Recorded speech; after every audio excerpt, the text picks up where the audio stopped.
ਭਾਊ ਸਤਿ ਸ੍ਰੀ ਅਕਾਲ। ਭਾਊ ਆ ਵੀਡੀਓ ਵੇਖਿਓ। ਹਿੰਦੂ ਵੀਰ ਨੇ ਬਹੁਤ ਕਮਾਲ ਦੀਆਂ ਗੱਲਾਂ ਕੀਤੀਆਂ। ਪਹਿਲਾਂ ਸੁਣੀਏ फिर गल करांगे। हिंदुओं से बहुत बड़ी बड़ी गलतियां हुई हैं। उन गलतियों से हमें सुधार करने की जरूरत है, नहीं तो हम सब धीरे धीरे खत्म हो जाएंगे। एक बहुत बड़ी गलती इतिहास में हुई है। इंदिरा गांधी की हत्या हुई 84 में। हत्यारा कौन था आपको पता है? हत्यारा सिख था। एक सिख ने अगर हत्या की है या दो सिख ने अगर हत्या की है तो क्या पूरे सिख कौम को खत्म कर देना चाहिए? ऐसा होता है क्या? मैं आपसे पूछता हूं, ऐसा होना चाहिए क्या? ये कोई न्याय कहता है क्या?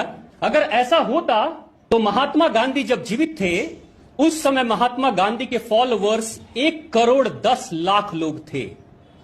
किसी नेता के सबसे बड़ी संख्या में अगर अनुयायियों की संख्या रही है तो वो महात्मा गांधी रहे हैं। नाथूराम गोडसे ने मार दी, किसी भी कारण से उनकी हत्या हुई। लेकिन नाथूराम गोडसे किस जाति का था? ब्राह्मण। तो क्या उस समय सारे ब्राह्मणों को खत्म कर देना चाहिए था? नहीं किया ना भारत के लोगों ने।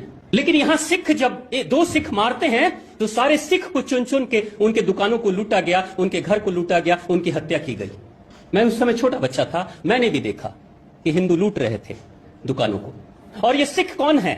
ये सिख वही कौम है जब हिंदू धर्म के ऊपर खतरा मंडरा रहा था, हमारे पूर्वजों की रक्षा के लिए अपना बलिदान दे रहे थे। वैसे गुरु ने सिखों को इतना शक्तिशाली बनाया, 1970, 75, 80 तक हर परिवार से, हिंदू परिवार से एक नौजवान लड़का सिख बनता था।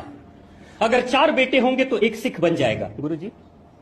अगर 4 बेटे होंगे हिंदुओं में से तो एक को सिख बनाया जाएगा, एक को फौज में भेजा जाएगा और दूसरा समाज की सेवा करेगा और चौथा परिवार के लिए धन कमाएगा।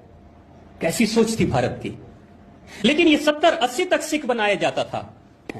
ये भी भूल गए कि रक्षक है हमारा, ये हमारी रक्षा करने वाली कौम है। लेकिन हमने मार दिया 1984 में, क्योंकि सिख मुट्ठी भर थे।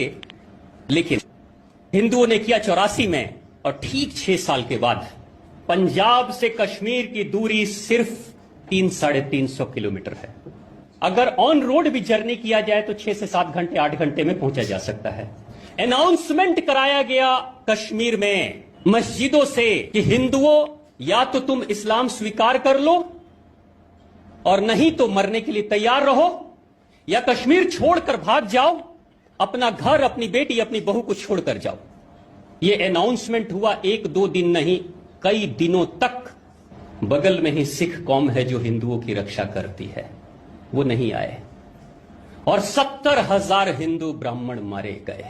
कत्लेआम हो गया, बलात्कार हो गया, सब कुछ हो गया, देखते रह गए। जब तुमने अपने ही रक्षकों का भक्षण कर लिया तो क्या उम्मीद करते हो कि जिस समय तुम खतरे में आओगे उस समय तुम्हारी रक्षा करने को आ जाएगा?